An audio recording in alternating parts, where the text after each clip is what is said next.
line. What is it? Establishing the clear dividing line regarding this institution that, as a secular society, we have adopted, that is unique, as we've agreed upon, and its nuances from any other legal contract. Unique in the way that we perceive it as a society, unique in the functions of this institution in the past and today. Is there some perpetual understanding of this institution that has remained the same despite the limitations that have been placed on it over time? Of course, one of those primary ones is going to be procreation. That's certainly one of the primary ones. Are there exceptions to this? Yes, there are exceptions to this. Does this mean that somehow this is no longer a good reason to make... But why take a rule that we need to have exceptions to? Uh-oh, let's see. Jack, you still there? Yeah. Okay, sorry. I saw your lips still moving. I must have just been a lag. I'm sorry, but I interrupted you. I'm sorry, that was rude of me. Please continue. No, no, you didn't. That's... Okay, well then I'll say, if we can have a rule that requires exceptions or a rule that doesn't require exceptions, why don't we go for the rule that doesn't require exceptions? Wouldn't it make more sense to this rule of we are going to promote marriages that are procreative, because that would precisely distinguish what matters from what doesn't matter. So if you're gay, you're not allowed to get married. If you're sterile, you're not allowed to get married. If you don't intend on having children, you're not allowed to get married. All those marriages right there we're not going to allow those. That would be a rule that would focus on precisely what we want. But instead, if we focus on this other rule where we say all straight marriages, and then we have to build in exceptions, that seems inefficient, wasteful, and confusing. No, not necessarily, because here's the thing is, in the institution of marriage, as a society, I think too, part of that component, and this just come to my mind, we're not going to know someone's sterile until they're married. And by and large, as a society, we're going to say that we don't think it's in our best interest for people to be sleeping around before they get married. There's very good reasons to not be sleeping around before you get married. And even if you do sleep around before you get married, we certainly hope that you would be wearing protection, because that would go against the sort of value that we're emphasizing here of marriage being the best venue by which children are brought up in. So this exception actually doesn't work very well, given the reality that you wouldn't even find out about that until they're in the context of marriage. And at that point, the secular society is not going to go back and then veto or void out the agreement that they had entered into. You're right that there is something of an epistemic problem of how the state would know who's sterile and who's not, or who's going to have children and who's not. But there's going to be some cases where it's fairly unambiguous. I mean, if you're talking about a 70-year-old woman who's about to get married, we know anatomically it's just not possible for her to have children anymore. We don't have to wait until she gets married to find this out. We know this just because we know enough about biology. And it could be are on the record as being not wanting to have children. Some people are on the record as being sterile. I mean, that's okay. And at that point, though, we're talking probably what, 1% of the I mean, in other words, if we're talking about if the society, if we have a state in the United States that says, here's what we value.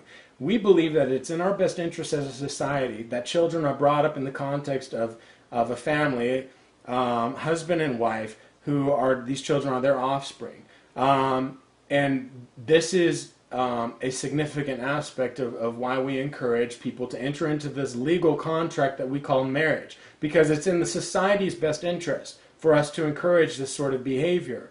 Now, if you happen to enter into this legal contract and we find out later on that you're unable to have children, they're not going to be babysitting each individual couple. Now, if we happen to know on file, if we know on file you can't have children at all, well, then the question is, if I can envision this state, would that person, what would be a motivating reason for that person to want to adopt this word marriage in a secular sense, given that they understand the secular notion of marriage at this point is really to encourage procreation, of which they are unable to do, unless they're interested in adopting, which is certainly a possibility. So I'm just, obviously there are a lot of challenges to this idea in terms of how it would play out, because, it would require a lot of things to be emphasized and brought into place. Like I had mentioned before, I hope people aren't getting too riled up about this, because they really shouldn't be. Get riled up. I don't have a problem with getting riled up, but just understand this is more about thinking about the ideas, all right, being presented. So less about trying to contend for something in actual reality, I guess. I don't know. But do you understand what I'm saying? So like when you bring up the exception, at this point, we've got a 70-year-old lady, she can't have children, and she wants to marry another guy because she's a widow or something. And this happens, could the state come up with some sort of, what could be the benefits then of her entering into the sort of marriage that is in the best interest of that society and culture? Well, the legal contract that society, that state would emphasize would be one that promotes procreation. If you're unable to do that, well then perhaps there would be a secondary, something like a civil unions, which would be something where all people could participate in, regardless of relational model. This is something that Mitch has been sort of suggesting in the comments section. There's a whole variety of other reasons why we want to promote marriage, and not the least of which is the fact that people can take care of each other. If we are talking about older people in particular, they need support, they need community, they need assistance, and that's something that's incredibly valuable. And then also, there's just the idea of basic liberty. We want these people to be able to express themselves in a sort of free and open fashion, and so why not let them do that? So I'm going to. Okay, I removed your video camera wasn't showing up on the blog TV. Oh, and now I'm gone. Yeah. No longer a co-host, apparently. No, I'm gonna send it again here. Oh, there we are. Okay.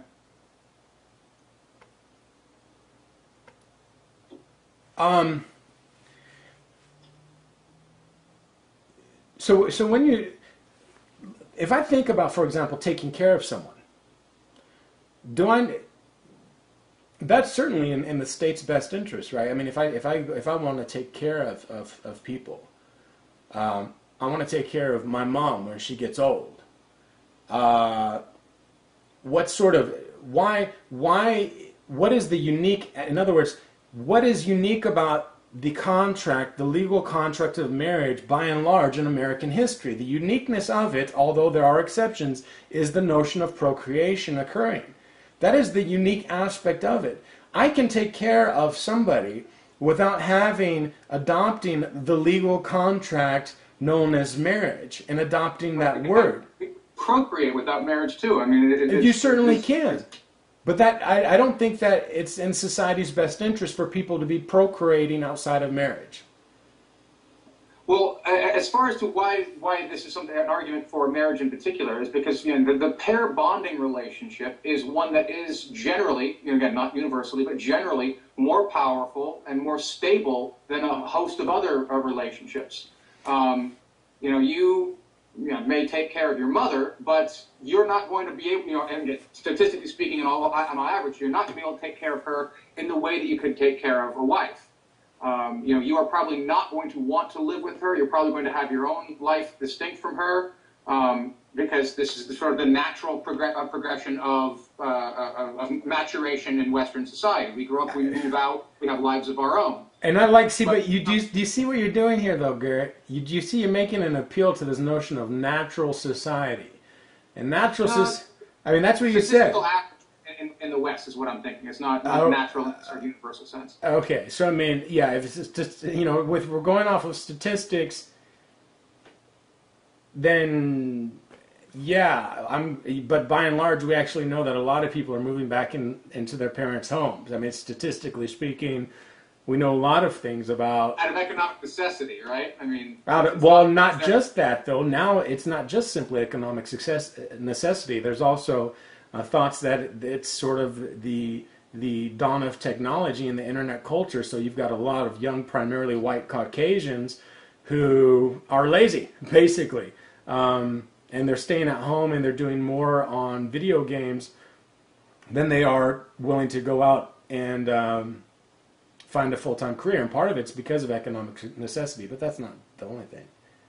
Yeah, I don't know. I think I'd want to see some hard numbers on that. That sounds a little facile to me. I mean, I'm not saying that there aren't people out there who don't fit that description, but I doubt that they're more prominent now than they have been throughout history. I mean, there's always been slothful people. I don't think that the video games has necessarily increased that, but I don't know. Again, a topic for another day. Yes, definitely. Definitely a topic. That's a good topic. So when we look at this relational, let's say I'm 34 years old. I'm single. What am I, I want to have, I don't want to die alone. I don't want to be lonely, with regards to when I become old and it's in a retirement home. Would it be nice to find someone, male or female, that would be a close friend, that companion, that I would be able to be around up until my dying years? Of course. Do I need to have the state recognize or grant me some sort of label that is widely accepted by society regarding the role of that relationship in society? Like, do I need to have a label for that sort of relationship? No. Do I need to have the ability to, of course, if I'm not going to marry this person, obviously, but I'm single, but I have a good friend, whether they're male or female is irrelevant. Do I expect that this state would grant me all the rights I need to be able to love and care for that person in every way that anyone could? Of course I would expect any state to do that, because it's in the state's best interest to allow for those sorts of relational models to occur. It is not necessarily in the state's best interest to broaden the horizons of this word marriage, which has largely been known to emphasize procreation, when they could see that they still want to continue to emphasize this notion of procreation and the importance of children being brought up in a marital environment. Yeah, and I think Mitch sort of took the words right out of my mouth. What you're talking about right there is the importance of marriage and the full battery of rights and privileges that entails. But I wanted to sort of suggest something that you were talking about a second ago. I mean, do we need the government to do this? No, we don't. But if the government is going to do this, it needs to do it in a way that is going to be equitable. If the government came along and let's say that do find someone that you want to marry, you're madly in love with them, you want to spend the rest of your life with them, but the government comes along and say, well, they can't marry you because you are a narcoleptic. Now it's still true. You don't need the government to recognize your relationship. You can still grow old with this person. You can still live with them and love them, be committed to them. But the government's making a pretty clearly an unjust distinction between you and other people on the basis that's not morally relevant. That's actually a very good example. I mean, if I was in a state where my disability, narcolepsy, meant that I was excluded from being granted a label regarding a legal contract by the state, how valuable, how significant would that be to me? Why would that be significant and valuable to me? And I think the only situation in which it can be, in which I understand why gay people would like to adopt this word marriage, is because there are, as we pointed out earlier, very emotional connotations to the notion of marriage.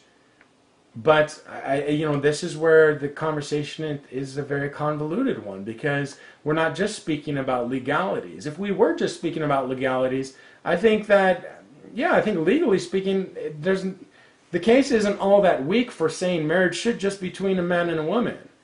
But the fact is that there's the emotional component that's been involved in the discussion as well. The emotional component of, look, I want that label marriage, because if I am not recognized by the state as being married, then me going out and telling people that I'm married is not as meaningful, because they know the state doesn't recognize it. And do we truly function in that sort of way? Well, certainly the state has a role that it plays with regards to how we view certain words that are used. But marriage definitely, I don't think, is one of those words that the state has a monopoly on. And I hear plenty of people who can use very neutral terms like partner, whether they're straight or gay. Yeah, and in many contexts, it might not necessarily be an issue, but in other contexts, it can be the difference between life and death.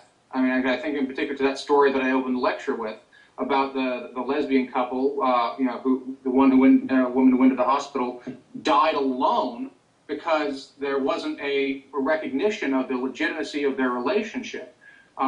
So it isn't simply a matter of sort of social convenience or social recognition. I mean, I think those things are important, but they are largely some things that I think that are at least potential to work around. But without legal protections in place, real people are going to be hurt. Well, and I think this is the case though in other sort of relational models. For example, what if you have someone that a child that you adopted and somehow the state doesn't recognize this adoption that took place, and so they don't allow for your child. I mean, in other words, it doesn't have to be simply here's this gay couple that lived together their whole life. It could be people who just cohabitation who live together their whole life. I mean, if I live together with, I have friends that are single who are straight that live together with guys, and they may live, they may be that odd couple that, we remember back in the day, those two old guys, and they will never get married. Now, if my friend if he has a heart attack, he goes to the hospital, and his friend that he's been living with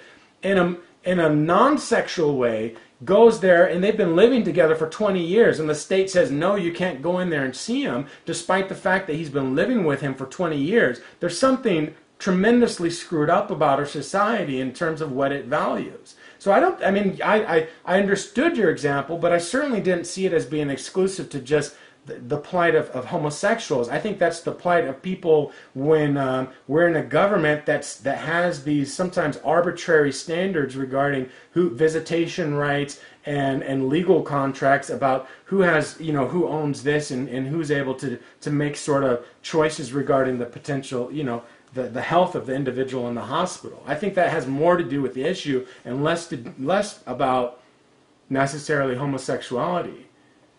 Can I do a quick pause here? I have been policing this troll for the longest time. Can we delegate responsibility to someone else to keep kicking this guy so I don't have to be dividing my attentions between his petty distractions and what you're saying?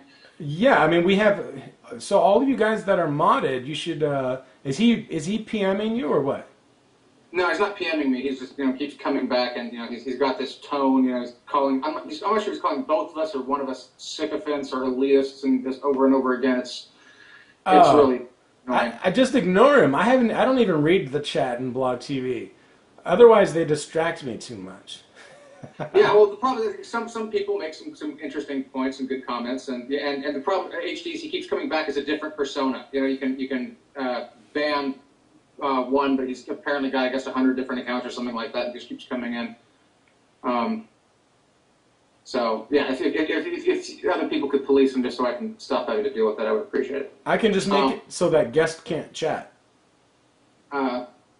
I don't know, maybe some of the other guests make some nice points too. I don't know, whatever, but... Yeah, I'm just going to disable guest chat. So if you want to chat, we'll just open up an account. It's not that difficult. It takes you like two minutes. All right. Okay. If that's how you like it. I don't like it, but you brought up the concern, so I'm having to use the tools in place. Right. Fair enough. Okay, but anyway, but to your point, if I'm understanding you correctly, there are other ways of dealing with the kind of problem of medical visitation, of power of attorney, and those sorts of issues other than marriage. This is certainly true. But to impose it seems to be that to require, for example, a gay couple to go out and get one document that gives them power of attorney over each other in case of incapacitation, and then go out and get another document about adoption privileges, adoption rights, and another document so they don't have to testify against each other in court. I mean, that could not only be incredibly onerous and expensive, it does precisely seem to be drawing up this sort of second-class citizenship that we were talking about earlier. Okay, so Garrett, let me question this though. Okay, what about my example of my two friends? I've got two friends who are not gay that have been living together for a long time. What about them? Why they don't call themselves married? What sort of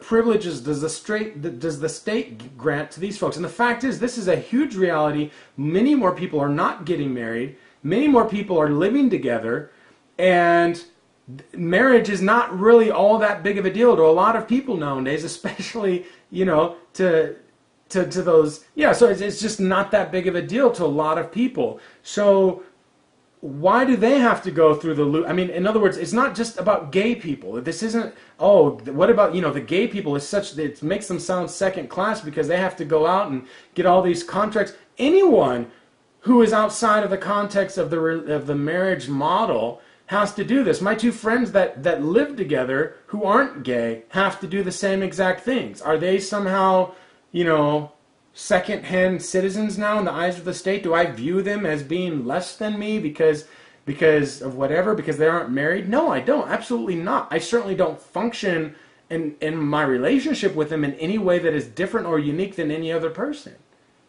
Right. Well, I mean, I don't know your friends, obviously. I don't know what their situation is, but I mean, if they really are not gay and they aren't in sort of romantically connected or identified, I mean, I imagine that they're probably not going to want to raise children together. I imagine that they're not going to be in a situation where if one of them has a heart attack and becomes non-communicative, the other one's going to be making those sorts of decisions for them. I mean, if they are, then it sounds like they might be in a what's effectively I guess you call it sort of a hetero-life partner relationship or something like that. Yeah, but they aren't partners, though. I mean, they're not, like I said, they aren't. And honestly, I think, Garrett, we'll see far many more of these relational models in our generation than ever before. People living together, they're not sexually involved, but they're living together in a sort of monogamous, Well, if they're not sexually involved, they're not monogamous. I mean. Well, yeah, excuse me. I mean, They're living together they're best friends, basically. There's nothing sexual about it, though. They certainly wouldn't call each other partner, conveying some idea of a sexual relationship. But they certainly would consider each other to be best friends. Like, this is a huge growing population in our society that I don't doubt would come close to the sort of population group that we have for homosexuals. That is, making up 5 to 10% of our population. Roommates. They're not just roommates, they're best friends. And so, but they're not. Yeah. I mean, I would want to see some actual hard numbers on that. I mean, rather than just the speculation. I mean, I certainly don't deny that people like that exist. But I'm a little skeptical that they would rival the gay couples. But let's grant it for the sake of argument. Let's say that there are that many people out there. I mean, are these couples, are they acting in such a way and living in such a way that, like I say, if one of them has a heart attack, does the other one get to make medical decisions for them? Or not just get to, is that what they want?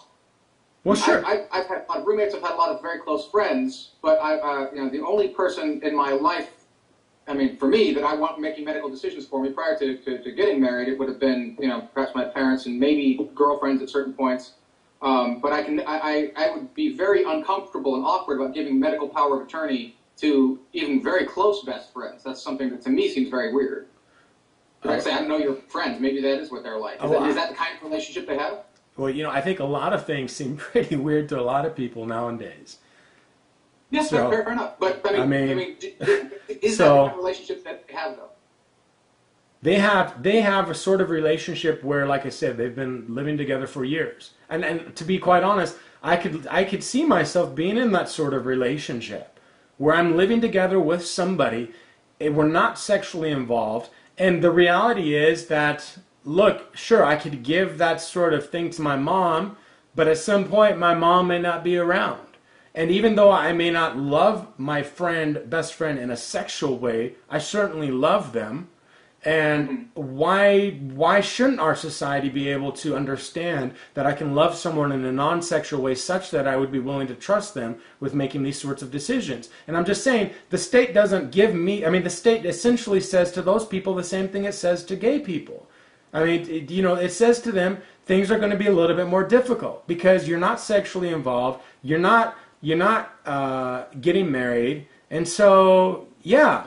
Is there a romantic involvement? Because no. It seems to me that the way the state draws the distinction is it's not sexual. There's plenty of asexual married couples out there, but there is something of a requirement of a romantic involvement. So there's no sexual involvement and no romantic connection. Well, I mean, when we speak of romance, that's a more difficult word to talk about. I mean, because romance in our society usually conveys sexual involvement. So, I mean, that's by and large what the media presents romance as being, is sexual involvement. So, but yeah, I think most people would recognize that I mean, you can be in love with somebody and not have sex with them. For example, they might be married to somebody else. So you could certainly have a romantic relationship that wasn't sexual. I mean, and like I said, there's plenty of married people out there who haven't had sex in years, and I think that society recognizes that. Even though they still love each other, they are not sexual with one another. Right. I mean, so I don't know if bringing up a notion of romance, which is this sort of, I mean, an ambiguous term, is actually going to, and is a good distinguishing factor between these sorts of relationships. The point being simply that this is the changing landscape of relational models in America, and they have. Well, okay. I'll put it this way: if your friends do have a relationship that is sort of profound enough and close enough, whether or not it's romantic, but where they would want the kind of trust and intimacy and power over each other's lives that tends to come along with marriage. If your two friends were of the opposite sex, they could get married just to make these sorts of privileges and rights easy. Even if marriage wasn't in their minds the kind of thing that they think it is for most people, even if there isn't a romantic connection there, if they did just want to say, look, I want you to have medical power of attorney over me, I want to have medical power of attorney over you, I don't want to be forced to testify against you in court, and I don't want you to be forced to testify against me. We want all these rights and responsibilities. Let's just go out and get married, even though it means something different to us than what it means to everyone else. Well, they could do that. Okay, but here's the thing: is why would they? But here's the thing, though: is the state, for them, that's a cheapening of what they. In other words, the state isn't truly recognizing the status of their relational model, is it? The state, all they're doing is compromising for the relational model that the state says that it is required. So, I mean, that's not... But the state doesn't make that distinction. The state doesn't say, But society does. I mean, so, in other words, the state is saying marriage. The word marriage is not simply about a legal contract. It's also about the social construct of the word and the emotion and the meaning behind it in terms of a social atmosphere. So them going out to get married so that they could have all these legal things, is that really fair? I mean, are we not basically telling them, you know what, you're secondary citizens because we don't recognize your relational model as being significant in such a way that we actually need to create some sort of exception for you. So if you want to, here's this, it'll make things easier for you, but in the eyes of the state, we would classify you as married. It's like someone saying when they've got the 4 check boxes and they're from a mixed marriage, are you white, black, or Hispanic? And they're like, I'm neither. Well, the state basically says, well, tough luck. You've got to classify yourself in one of those 3 just to make it easier for us. I mean, is that really fair for them? Well, I certainly agree that in the context of race, not having some sort of fill in the blanks would not be fair, because it does fail to recognize something that's sort of legitimate and real and important. these kinds of relationships that you're describing, these sort of hetero life commitments, and even assuming that it is a substantial portion of the population. Okay, but do we have to assume it's a substantial portion of the population? In other words, because if we're going to be making policy, if we're going to be making law regarding this, it has to be at least enough people who are entitled to it, who fall into this category, that it's going to be sort of just worth society's time to actually make the law. I mean, it's difficult to pass laws and to have that kind of recognition. So you're not going to want to make policies for every single individual type of relationship out there, no matter how nuanced or distinguished it is.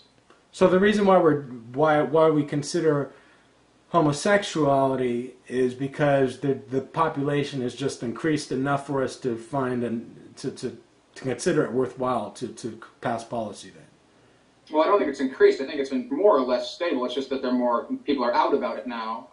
But if it decreases, though, and if there's less, because, gay people can't really have children. So over time, it's quite possible that population group in the next 50 years decreases by half.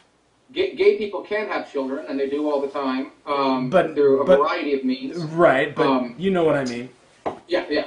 But also, it doesn't. It's gay people are. Gay people come from straight parents far more often than they come from gay parents. The gay population is something that's fairly stable within cultures. It's something that, regardless of any variety of factors. So it's not going to decrease. But in principle, if it did, somehow, and maybe genetic engineering or something like that. If we could identify a gay gene and turn it off, something like that might possibly happen. So if that's a scenario you want to imagine, I suppose we could imagine that.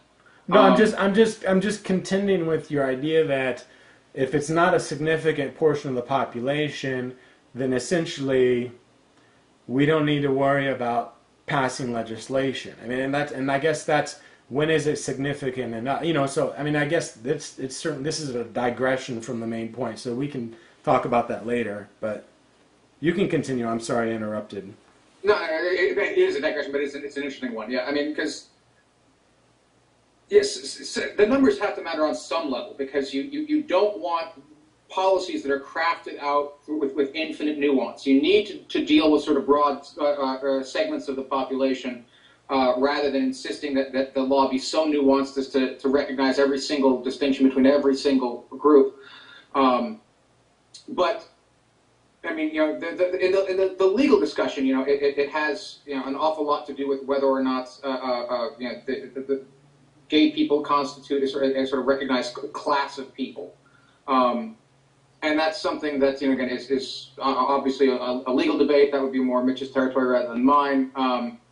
But one thing seems to be fairly undeniable. We have a substantially large segment of the population here, somewhere ballpark between 3 and 10%, or what the estimate ranges are. So on any sort of scale of appreciable size, that is far more than the number of interracial couples we have out there. So I think for the current debate, what matters is that clearly the minimal threshold has been met by anyone's standards. And so, given that that's the case, given that there is a significant enough population of gay people that makes this a social issue, something that the law and the people in general should be paying attention to and thinking about.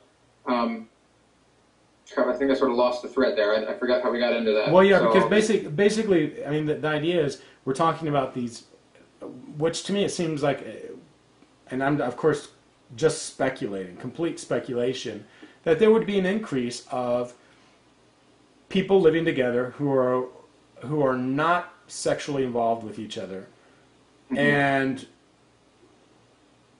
are essentially, I mean, they don't constitute a married couple. They aren't, and they don't consider themselves to be second-class citizens because they don't have that word marriage. Right. Well, whether or not you consider yourself to be a second-class citizen isn't what really matters. What matters is how you're treated in the eyes of the law. And in the eyes of the law, they're treated.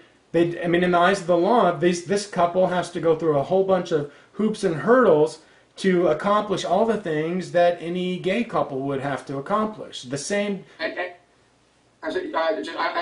I can actually a real couple has come to my mind just now that actually fits your model fairly well. They're neighbors of my parents, and they're a pair of adult sisters. They're in their I guess their 50s, early 60s. They live together. They're obviously very close. They're best friends, but yeah, they are not married, and they don't fit into the same sort of standard relationship model that we're thinking about. So that might be another good example of the sort of thing you're talking about. And that's an excellent, and I think that, like I said, I think in our culture we're going to see far more of that. I don't know, I mean, I think that's a whole different topic, but, so I mean, in this case though, we see these individuals aren't wanting to be classified with this legal contract that has a label called marriage. But at this, and that's okay. There isn't a sense that they're viewed as being second class in the eyes of society. Their relationship is though different. It's a different relational model, and that's okay. It's not that they're separate but equal. Sort of all these one-liner sayings that I hear people put out there. It's their relational model is unique and different, and that's okay. It can be unique and different and not be classified as being married by the state. Right, and I think it's also worth noting that another group of people who make a similar argument are precisely the non-assimilationists in the gay community. They don't want marriage. I think it would be bad for the gay community to have marriage precisely because it makes them bland, boring, mainstream, conformist, which is, in their minds at least, the exact opposite of what the gay community is all about. It's supposed to be about being unique and different and having their own special culture, and they don't want to be a part of the mainstream heterosexual culture. That's very interesting. I mean, and I've heard of this. I mean, when I was in Seattle, because Seattle has, the second highest gay population next to San Fran, and I remember talking with, I think it was a pastor, basically, he made some comments, I don't remember, someone made some comment that it was actually sort of the more affluent homosexuals in Seattle were not interested in pursuing marriage. Like they were not, that was not even an issue for them. They didn't have any desire to want to fight that sort of battle. Mm-hmm.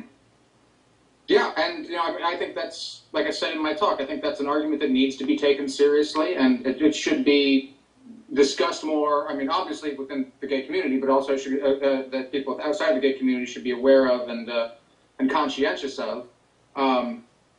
I mean, I would like to see some statistics. I'm sure they're out there about people, gay people and people who are active in the gay community. How many of them do want, personally to get married? How many of them want the legal right to get married? And how many of them sort of fall into the non-assimilationist camp? I suspect, again, I don't know that I've actually ever seen numbers as right, but I suspect that the non-assimilationists are sort of a small segment of the population, and that the majority of people in the gay community, whether it be in Seattle or San Francisco or anywhere else, probably will want at least the option. So and from the point of view of the numbers, it is still would be a sub minority wanting to oppress the majority of the minority, which is a very strange thing politically. So, no, it's very interesting. Yes.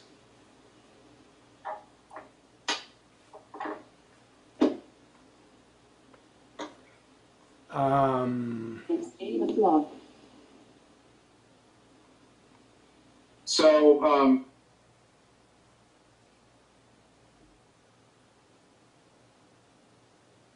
I am curious for you personally. I mean, I know that you've been trying to sort of take something of a semi-neutral stance and sort of trying to be something of just an inquisitor on this in this particular discussion.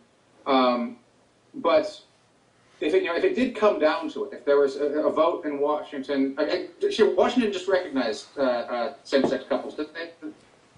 Yes, Washington is a royal cluster. Washington is hilarious. I mean, it's very fascinating to me because they passed the Defense of Marriage Act back in the 90s, and within less than 2 decades, they did a complete flip.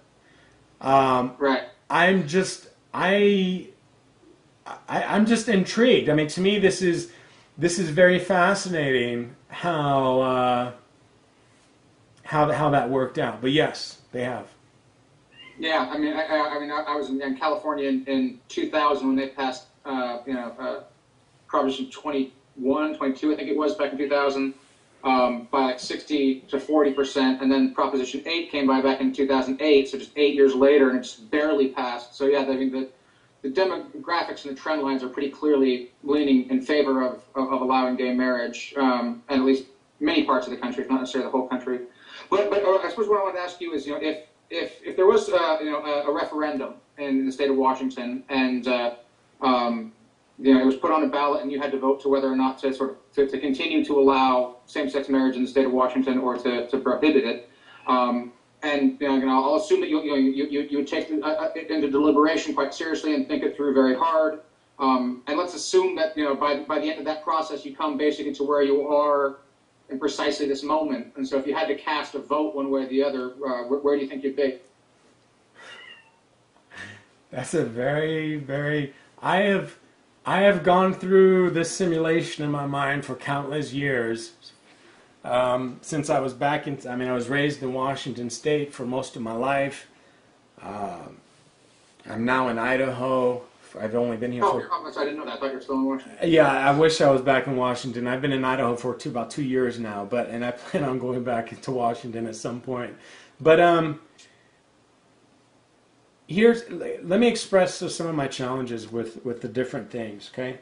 That I've worked through in my mind. One of the challenges is that I think the desire of the political religious right to use legislation as a means of somehow solidifying a religious ideology into a secular society is deeply disturbing to me. Mm-hmm. So I am, in that sense, very much against that sort of population group. At the same time, I'm against the idea that as a secular society, marriage as between a man and a woman isn't important at all, or if it is important, it's not so important that we can't extend the boundaries out. I think that there's some reasonings in my mind, and for me the reasonings have nothing to do with discrimination. It has nothing to do with, do I think gay people or whatever. It has nothing to do with that. It just has to do with, when I look at some of the numbers regarding trends in our society, specifically some of these that we looked at regarding children and stuff, I have to ask myself in a much more comprehensive way, do I think it's more beneficial for marriage to remain as a man and a woman and to sort of strengthen this notion in a society? But that's being a bit idealistic, and I don't think that that's ever going to happen. And so in many ways, in that case, I am like, okay, well, what about the plight of the homosexual? I have gay friends. I have friends that I went to Christian college with who, when I was there, one of them said, I'm struggling with homosexuality, and he has since, embraced his homosexuality. And another guy on my college dorm floor, I didn't even know he was homosexual, and he's, has since embraced homosexuality. And what do I do with how do I handle the fact that they are faced, potentially with some discrimination? But the fact is, though, they do live in Washington State, and Washington is by and large extremely liberal, and they really aren't going to. I mean, the sort of discrimination that they face could be a similar sort of discrimination that a very religious person might encounter in a very liberal state, So, and that is that sort of, snide look that you might receive from someone if you're wearing a cross or a Christian T-shirt, because people think that, you're stupid. So there's a lot of perspectives, and I think at this point in my life, I have thrown up my arms to say I don't want Christianity to be known as fighting for legislation. I want Christianity to be known for standing for the truths of Christ. and for reflecting our notion of marriage to a secular society. And should that secular society find anything of interest in our notion of marriage that compels them, they are welcome to come and inquire of it.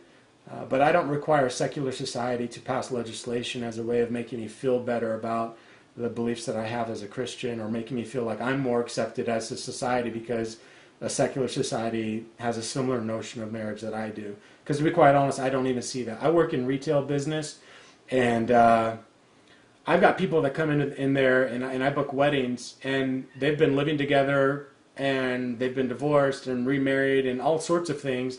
And they come in there, and the grooms will talk about how they're going out the next night to go to a strip club, and they come in there drunk, wasted off their butt, and acting all stupid. This notion of marriage that I see in our secular society as a man and woman is a complete. It's one of brokenness and darkness, in my opinion, and the redemption of this is not to be found in passing legislation. It's to be found in Christians who believe marriage to be something as a sacrament, to live it, and not to pass legislation against whatever whatever path that secular society might want to take. Sorry. Yeah, I mean, you said an awful lot there. I did. Very thought-provoking stuff, and there are several things I wanted to touch on, but I'm not sure if I quite remember it also. But I think perhaps the most central one. I appreciate a lot of what you said. I agree with much of what you said there. Even obviously as someone who's not a Christian, but I can certainly respect the idea of wanting to Christianity to play sort of more of a cultural role, less of a legal role. I'm something somewhat attracted to that notion too. But I'm sorry. I also can't help but wonder if maybe some of what you said there seemed to belie to me a little bit of possibly the invisibility of your own existing privilege. You said something along the lines of, you don't think you need the state to pass laws regarding Christianity or regarding your point of view, but the state has already done that. It is illegal, and this is something Mitch has been pointing out in the comments, and in every single state in this country and the federal government, it is illegal to discriminate against someone on the basis of their religion.